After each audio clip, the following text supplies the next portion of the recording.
Sir Vinesh Phogat రీసెంట్‌గా Olympics నుంచి return వచ్చిన తను అథ్లెట్. అండ్ బజరంగ్ పూనియా. హ్మ్. వీళ్ళిద్దరూ కాంగ్రెస్‌లో చేరతారు అని జెప్పేసి వార్తలొస్తున్నాయి. ఎందుకంటే రీసెంట్‌గా రాహుల్ గాంధీని కలిసారు. అంటే బీజేపీ మీద ద్వేషంతోనే ఇలా చేస్తున్నారంటారా ఈ ఆటగాళ్ళు? అది యాక్చువల్‌గా ఎలక్షనీరింగ్ ప్లానింగ్ జనరల్‌గా రాహుల్ గాంధీ కొంచెం గట్టిగా చేస్తున్నాడు. అతను changed version of Rahul Gandhi. రొమాంటిక్‌గాను పెళ్లి చేసుకోవడం అమ్మాయిని. సో, ప్రణితి, హ్మ్. ప్రణితి షిండే. ప్రణితి సుశీల్ కుమార్ షిండే. సింపుల్‌గా Praniti Shinde. So, very good పేరు అని ఆల్రెడీ ఒక చోట మాట్లాడుకున్నాం. అతని యొక్క మూమెంట్స్ కూడా ఈ మధ్యన క్యాంపెయినింగ్‌కి వెళ్ళినప్పుడు, అక్కడికి వెళ్ళినప్పుడు లారీలో అందరితో పాటు ఇద్దరు ముగ్గురితో వెళ్ళటం. ఇయన్నీ మంచి మంచి విజువల్స్ రిలీజ్ చేశారు. ఒక పక్కన మోడీ గారి మీదేమో మీమ్స్ రిలీజ్ చేస్తున్నారు. నేను గ్యారంటీ అని ఎక్కడో అన్నాడట. దాన్ని దుమ్మెత్తేస్తున్నారు. కొన్ని హ్మ్. వందలు చూశాను నేను. సో, అదేవిధంగా ఇతనికి ఫర్దర్‌గా ఉంది. ఒక్కొక్కడికి ఒక టైం. నేను 'టైమ్' అని సినిమా తీశాను కదా! 'Time'. Now Rahul Gandhi 'time' అన్ని అప్రిసియేషన్‌లే వస్తున్నాయి. నలుగురితో కలిసి ఆర్డినరీ బాయ్స్‌తో కలిసి సామాన్యులతోటి లారీ మీద వెళ్తున్నాడు. హ్మ్. అలా ఒకటి కాదు.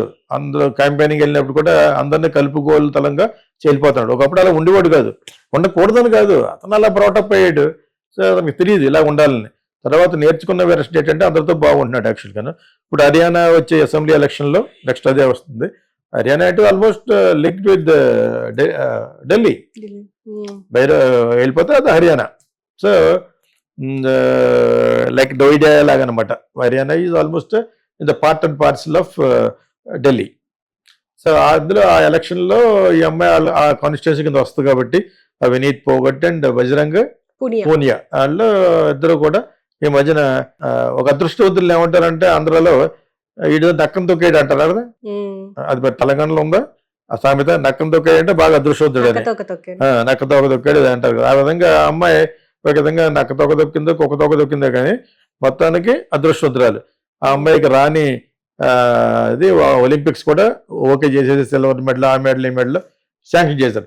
ఈలోగా చాలా మంది ఉద్రేకపడిపోయి ఆ అమ్మాయి మీద సింపతి అంత పవర్ఫుల్ వర్కౌట్ అయిపోయి ఒక 700 కోట్లు వచ్చేసినాయి ఆ అమ్మాయికి డబ్బులు. హ్మ్. ఓకే. అక్కడి నుంచి వచ్చినాయి. ఇంకా వస్తాయి. ఆ అమ్మాయికి ఇచ్చి ఫోటో తీసుకుంటే పబ్లిసిటీ వస్తుందని చాలా కంపెనీలు కార్లు, గీర్లు ఇచ్చేస్తూ ఉంటారు. ఓకేనా? సో, సో అమ్మాయి she is well settled established. దాంతో పాటు మంచి పేరు వచ్చేసింది ఈ మధ్యన. ఎవరెవరికి ఏ టైంలో ఎప్పుడు పేరు వస్తుంది చాలా మందికి తెలియదు. ఒలింపిక్స్‌లో ఉండే పార్టిసిపెంట్స్ పేర్లు తెలిసే అంతటి ఇంకా అంత వికాసం రాలేదు. కానీ రెజ్లింగ్ మానేసింది కదా సార్. మనిషి రిటైర్మెంట్. కూడా అయిపోయింది కదా! మాంట ఒక సక్సెస్‌ఫుల్ యాక్టర్ సినిమాకి 200 కోట్లు బిజినెస్ అయ్యే టైంలో పవన్ కళ్యాణ్ మానేశాడంటే అది గొప్ప కదా! సేమ్ అలాగే మానేసే ముందు అంతా ఫెయిల్ అయిపోయి ఒక మెడల్ కూడా రాకుండా, ఎనఫ్ మెడల్ కూడా రాకుండా మానేసిందనుకో అది గొప్ప కాదు. అది ఇవ్వకుండా అన్యాయం చేయడం ఒక పెద్ద ప్రపంచం అంతా అప్రూవర్. ప్రపంచంలో రెస్లింగ్ అసోసియేషన్ అందరూ కూడా they shown sympathy on that girl. ఓకేనా? అదేవిధంగా మన ఇండియాకు కూడా గౌరవప్రదమైన ఇది. ఈ అమ్మాయిని ఒకప్పుడు ఈ పార్టీ పాలిటిక్స్ మనసులో పెట్టుకుని ఈ మోడీ గారి గవర్నమెంట్ వాళ్ళందరూ కూడా కొంచెం తోలనాడారు అనమాట. మేము తోలనాడలేడని ఇప్పుడు అన్నా కూడా మోడీ గారు మళ్ళా ట్వీట్ చేసి నువ్వు గెలవాలి, నువ్వు ధైర్యంగా ఉండాలి అన్నా కూడా వర్కౌట్ అవ్వలేదు. ఆవిడ అంతకుముందు వీడికి కొంత అన్యాయం చేసినట్టుగా చేశారు. బికాజ్ జనపత్తులో వీళ్ళు స్ట్రైక్ చేసేటప్పుడు వాళ్ళతో మిస్బిహేవ్ చేసి ఇవన్నీ చాలా జరిగినాయి అని తెలుసు కదా. బీజేపీ గవర్నమెంట్లో ఉన్నప్పుడు చాలా జరిగినాయి. వాళ్ళకి బ్యాడ్ వచ్చిందో వాళ్ళు సహించరు కాబట్టి ఆ అమ్మాయిని ఒప్పుకోలేదు. అండ్ పంజాబ్ ఫార్మర్స్ కూడా ఒప్పుకోలేదు. పంజాబ్ ఫార్మర్స్ చాలా దురాగతాలు చేశారు. ఈ రోజు మరి ఆ 2 స్టేట్లలో వాళ్ళు రావాలంటే to reconstruct their BJP it's very difficult. So ఈ అమ్మాయి అందులో స్పోర్ట్స్ సంబంధించింది. It is matter of relationship with all the sports lovers. Entire world looked at Olympics. ఇదిలో ఏదో అన్యాయం జరుగుతుందని వాళ్ళు కూడా కన్విన్స్ అయిపోయారు. Olympics will become bad.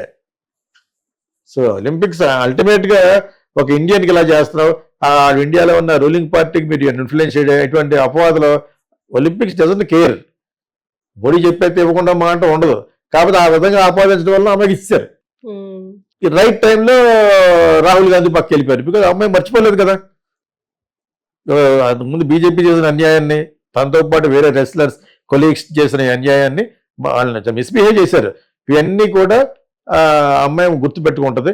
సరిగ్గా గుర్తుపెట్టుకున్న టైంలో వీళ్ళు కలిశారు. మహాదేవన్ అనే ఒక రైటర్ పుస్తకం మా అబ్బాయికి 8th స్టాండర్డ్లో బుక్ చేశారు, ప్రిస్క్రైబ్ చేశారు. నేను ఏదో ఇంటికి వెళ్ళినప్పుడు మెడ్రాస్లో పుస్తకం చేసి తిరిగే ఫస్ట్ పేజ్ తీశాను. వాట్ ఈజ్ లక్ అని క్వశ్చన్కి మహాదేవన్ అన్న రైటర్ రాశాడు అనమాట. When preparation meets opportunities. నువ్వు పలానా దానికి ప్రిపేర్ అవుతుంటే వచ్చే అవకాశమే లక్ సెపరేట్గా ఉండదు. వెంకటేశ్వర జీసస్ అలా అలాగనేస్తే మీకు ఇలాగ వచ్చేసి అవి ఉండదు. నువ్వు ప్రిపేర్ అవుతూ ఉండాలి. నువ్వు ఒక రియల్ ఎస్టేట్ ప్రిపేర్ అవుతూ ఉన్నావు అనుకో, ఎవరన్నా వస్తే ఆ దగ్గర పని చేద్దామని, సడన్ గా నీకు పని చేయడం కాకుండా నీకు ఒక 1000 కోట్లు ఇస్తాను, నువ్వు రియల్ ఎస్టేట్ దిగు, నువ్వే మెయిన్ సీఈఓ అంటాడు అనుకోండి. నువ్వు ప్రిపేర్ లో ఉన్నావు కాబట్టి యూ కెన్ టేకప్. అదేవిధంగా సినిమా, మీరు సినిమా తీస్తున్నట్టుగా నా దగ్గర టైన్ అప్ అయిన వాళ్ళు ఫస్ట్ ఇదే చెప్తాను, మన ప్రిపరేషన్స్ మీట్స్ ఆపర్చునిటీస్. అదే మీకు లక్. పైగా ఎలా ప్రొడ్యూసర్ దగ్గరికి వెళ్ళాలో, ఎలాగ హీరో దగ్గరికి వెళ్ళాలో, ఏ టైప్ ఆఫ్ బడ్జెట్ చేసుకుని ప్రిపరేషన్ లో ఉన్నప్పుడు ఆటోమేటిక్గా నీకు వాళ్ళు కలుస్తారు.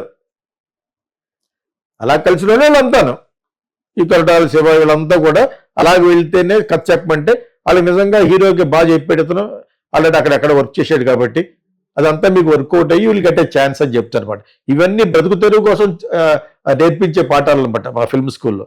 అదేవిధంగా పోగొట్ట అనే అమ్మాయి దావు అట్ ద రైట్ టైంలో డెఫినెట్ గా మంచి డబ్బులు ఉంది, అన్ని ఉన్నాయి, పేరు ఈ పేరు పోతే మళ్ళా రాదు. So you must be prepared to get into politics and win the MLA seat or MP seat. So when preparation meets అంటే షీఈ్ ప్రిపేరింగ్. ఎలాగ ప్రిపేరింగ్? పోయి బోడీ దగ్గరికి వెళ్దు. మనం రావాల్సిన సీట్లోనే ఉంటుంది కాబట్టి కూడా సరిగ్గా రాలేదు కాబట్టి దేశంలో ఉన్న పరిస్థితి తెలియకుండా ఉంటుంది కదా. She a stalwart of sports. So అమ్మాయికి తెలుసు ఎవరెవరి పొజిషన్. ఇతనికి గాలి ఎక్కువ ఉంది, రొమాంటిక్ పెళ్లి చేసుకున్నాడు, అన్ని బాగా జరుగుతున్నాయి. Rahul Gandhi will become a prime minister. Okay, so వీళ్ళు ఎన్ని విధవేషాలు వేసినా కూడా కాంగ్రెస్ విల్ కమ్ బ్యాక్. చూస్తాం. కాకపోతే ఎంత స్ట్రాంగ్ గా వస్తుంది, దాన్ని ఎలా నిలబెట్టుకుంటారు అనేది. అందుకనే డీదీ కూడా అపోజ్ అయిపోయాడు. ఆ అమ్మాయి ఆవిడ ఒక్కతే ట్రబుల్ షూటర్, బెంగాల్. ఓకే, మొన్న ఇతరు కూడా వెళ్ళాడు కదా ఆ అన్యాయం మీద మార్చికి వెళ్ళాడు కోల్కతాలో జరిగేది అన్యాయం. ఇంకా ఆవిడ ఏం చేయాలి తెలియక తను కూడా మార్చికి వెళ్ళిపోయింది. అదేంటంటే ఎంత politics. But though who is the rising hand central level? Rahul Gandhi. Because memes బట్టి చూస్తే ఇతనికి ఫర్ గాను, లవ్ గాను, రొమాంటిక్ గాను బాలీవుడ్ సాంగ్స్ అన్ని పెట్టేశారు. అమ్మాయికి పెట్టి చాలా బాగుంటుంది యాక్చువల్గా అమ్మాయి కూడా. అంతే చూడబుద్ధి వేస్తుంది అనమాట. అదేవిధంగా ఇతను నా గ్యారంటీ అనే మాట మీద, మోడీ గ్యారంటీ అనే దాని మీద గుతికేస్తారన్నమాట మీమ్స్ లో. ఓకే, సో ఈ పొజిషన్ లో ఎవరికి పక్క వెళ్తాం? అమ్మాయి ఎవరో రిలేటివ్ కాదు ఇక్కడ. రాహుల్ గాంధీకి ఎవరో పరిచయం చేసి ఉంటారు. అప్పుడు అతను బాధ్యత గెలిపించుకోవడం. ఒకటే అమ్మాయి పేరు, అతనికి ఇలా నిలబడితే ఖర్చు పెట్టడానికి చాలా మంది వస్తారు. ఇప్పుడు కార్పొరేట్స్ వస్తారు. పలానా పార్టీ గెలవబోతుంది అనుకున్న దాని పక్కే వెళ్తారు. ఇప్పుడు అదానీ గురించి వాళ్ళ గురించి ఎంత బ్యాట్ మాట్లాడుతున్నామా, ఇవి ఓడిపోతే ఈ పక్క చంపైపోతారు వాళ్ళు. కొంచెం ఇన్ఫర్మేషన్ అదేందా. ప్రస్తుతానికి ఈయనకి డబ్బులు అవసరం లేదు, కానీ మోడీ గారికి ఈయన పార్టీకి ఖర్చు పెట్టడం కోసం వాళ్ళు 1000 కోట్లతో రెడీ కూర్చున్నారు. జరిగింది అదే. ఆయనకు అవసరం లేదు, ఆయన పిల్లలే లేరు కాబట్టి సొంతంగా జేబులు వేసుకుని. నేను ఎందుకంటే మోడీ గారు ఎందుకు లైక్ చేస్తానంటే ఆయన యొక్క పద్ధతులు, ఆయన యొక్క లివింగ్ స్టైల్ చాలా ఇష్టం నాకు. ఎక్కడికైనా వెళ్తే బాగా మాట్లాడడం, వేరే దేశాలు వెళ్తే అంత బాగా మాట్లాడడం అనేది రాహుల్ గాంధీ కూడా నేర్చుకున్నాడు. ఇప్పుడు బేసిక్ గానే మంచి మంచి స్కూల్లో చదువుకున్నారు. If I'm not wrong, Rahul Gandhi and Priyanka Gandhi schooling సగం ఇక్కడ చేసే ఉంటారు. ఇక్కడ మదనపల్లి రిషి వ్యాలీలో జిడ్డు కృష్ణమూర్తి గారి స్కూల్లో, చాలా మంచి స్కూల్ అది. So I think I still have that feeling అనమాట. నేను అక్కడ చేరిపోయి అక్కడి నుంచి వచ్చేసి గుంటూరులో చేరాను యాక్చువల్గా. రిషి వ్యాలీ అని one of the best school అది ఇన్ ఇండియా. ఆయన ఫిలాసఫర్ జిడ్డు కృష్ణమూర్తి గారు ఆ స్కూల్. సో అతను ఫౌండేషన్ చాలా బాగుంటుంది వాళ్ళందరికీ. వాళ్ళకేం తక్కువ, వాళ్ళు ఇందిరాగాంధీ గ్రాండ్ సన్స్. సో ఇప్పుడు అతను మళ్ళీ రీజనవేట్ చేసుకోవాలి, మళ్ళీ స్ట్రెంత్ తెచ్చుకోవాలి కాబట్టి నేర్చుకుంటున్నాడు. ఒక లెవెల్ నేర్చుకున్నాడు, ఇప్పుడు బాగా మాట్లాడగలుగుతున్నాడు. ఐ థింక్ ఈ will do as good as Modi only. రేపు పొద్దుట అయినా కూడా ప్రమాణం మారుతాడు. అంటే ఇతను అంటే జనరల్ గా ఫారిన్ కంట్రీలో మంచి క్రేజ్, ఇంక్లూడింగ్ యూఎస్ఏలో. మీకు అర్థమైంది ఇప్పుడు. So and also younger than 25 years younger to Modi. Amit Shah అందరూ nothing. You can talk well, he will become prime minister. ఈ టైంలో ఆ బజరంగ్ అన్న ఆయన ఈ రెస్లర్స్ నుంచి వీళ్ళకి మంచి పేరు వచ్చింది కాబట్టి, ఇంటర్నేషనల్లీ ఎక్లైమ్డ్ కాబట్టి ఇప్పుడు డెఫినెట్ గెలుస్తారు కూడా. ఈ టైంలో రాహుల్ గాంధీని కలపడానికి ఎవరో మధ్యవర్తం చేశారు. ఆ అమ్మాయి యొక్క ఇమేజ్ వీళ్ళు డబ్బులు ఖర్చు పెడతారు. She doesn't need to spend. Definite Congress చెప్పారు కదా, Congress is suppose to be the richest party in the whole world. తీరు బయటికి గవర్నమెంట్ దెబ్బేస్తుంది ఈడీ గీడీ అని చెప్పేసి. నాకు అదే వన్స్ ద టైం కమ్స్ అసలు టైం వస్తే ఖర్చు పెట్టేది రాహుల్ గాంధీకి చాలా మంది ఉన్నారు ఢిల్లీలో, హమాహిమీలు ఉన్నారు. పై Priyanka Gandhi husband is well acquainted with so many corporates. ఇప్పుడు రారు, ఎందుకంటే ఇప్పుడు వీళ్ళని లోపలే వేస్తారు. ఇంకా బెదిరించే దాంట్లో వీళ్ళలో ఉన్నారు బీజేపీ. బట్ బీజేపీ పడిపోతుంది. ఓకే. ఎందుకని పడిపోద్ది అంటే స్లోగా డిక్లైన్ అయిపోతుంది. మోడీ గారు ఒక్కడే వచ్చి అయితే సరిపోదు కదా, వాళ్ళు చేసే కార్యక్రమాలు, ముస్లిం అపోజిషన్, ఇంక ఇలా చాలా ఉన్నాయి. ఇంటలెక్చువల్స్ కూడా అపోజ్ చేస్తారు ఈ మధ్యన. సో ఎవరో ఉంటారు వాళ్ళ బీజేపీ సెల్ అనే వాళ్ళు మీద వాగుతూ ఉంటారు, అది సరిపోదు. It's not enough. ఆ మీమ్స్ చూస్తుంటే నాకు లైక్స్ అయి చూస్తున్నాను కదా, ఒకటి కాదు అలా వస్తూనే ఉంటాయి ఫేస్బుక్ లో, స్టోరీలో కానీ రీల్స్ లో కానీ చూస్తేనే. ఇతని గురించి మంచి వస్తూ ఉంటుంది. ఇతని గురించి ఒక బాలీవుడ్ సాంగ్, అమ్మాయి అబ్బాయి ప్రణీతి అతను చాలా బాగుంది చూడముచ్చట్టుగా. సో ఈ టైంలో వినీత్ భోగత్ అక్కడికి వెళ్ళటం అనేది ఇట్స్ రైట్ చాయిస్ అని my feeling. Okay sir, thank you.